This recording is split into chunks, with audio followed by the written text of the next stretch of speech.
Oh. August 29th. Paranormal hotspots. Gravity Falls is back to normal. At least, as normal as things get in this place. And although unusual phenomena are concentrated here, they are not confined to this location. There is a whole world out there that needs to be protected. And based on some strange signals I've seen in the Arctic Ocean, I think a new adventure might be right on the horizon. When Stanley and I were kids, we would often read tales of the sibling brothers, about two boys who dedicated their lives to exploring mysteries together.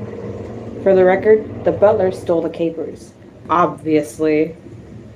With a new anomaly to investigate, I've been thinking about those tales more and more lately. Sorry. Dipper is no longer my apprentice, and Fiddleford has a genuine career as an inventor ahead of him. So I think it's time for the Pines twins to join forces again. At least I hope so. I haven't discussed my idea with Stan yet, but if I know my brother, he will jump at the chance to find money and babes. The path before us is clear, and it looks like this.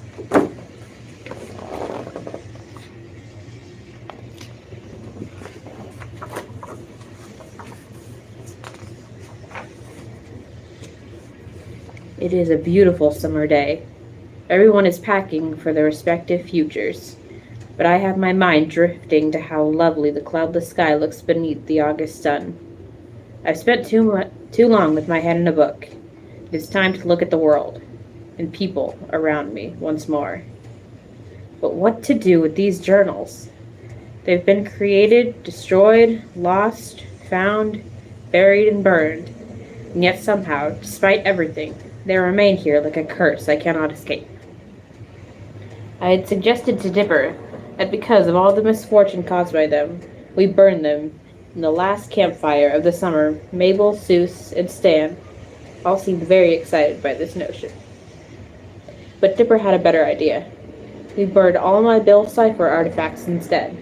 So we did. My scrolls, carpets, window, everything I'd ever collected with Bill went into the fire. We made s'mores and told stories until sunrise. It was Mabel who ultimately came up with the best solution of what to do with the journals.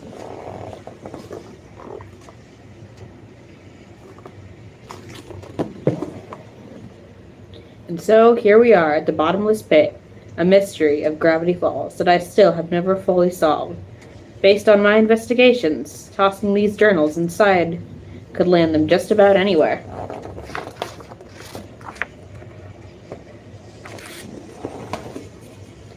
They may end up in the center of the earth, being devoured by a subterranean dinosaur, or in another dimension, or somehow in the hands of another curious young mind whose adventure has just begun.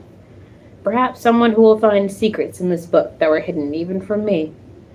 And that brings us to you, dear reader.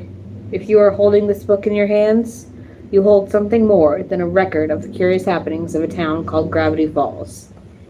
You hold a record of one man's folly and the kindness of a family that saved him from himself. It's never too late to learn that growing old doesn't have to mean growing up.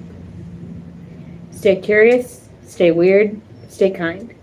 Don't let anyone ever tell you aren't smart or brave or worthy enough. If you have come on these adventures with us, then you are an honorary member of the Pines family, and your adventure starts today. And if anyone ever gets in your way, well, we have an entire section on curses. Have at it. For the last time, unless we meet in some distant world, this is Stanford Pines, signing off.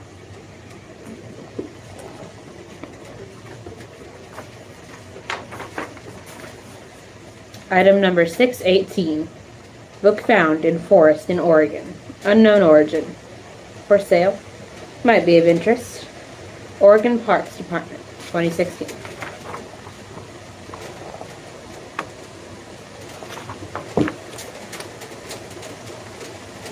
And that's a wrap.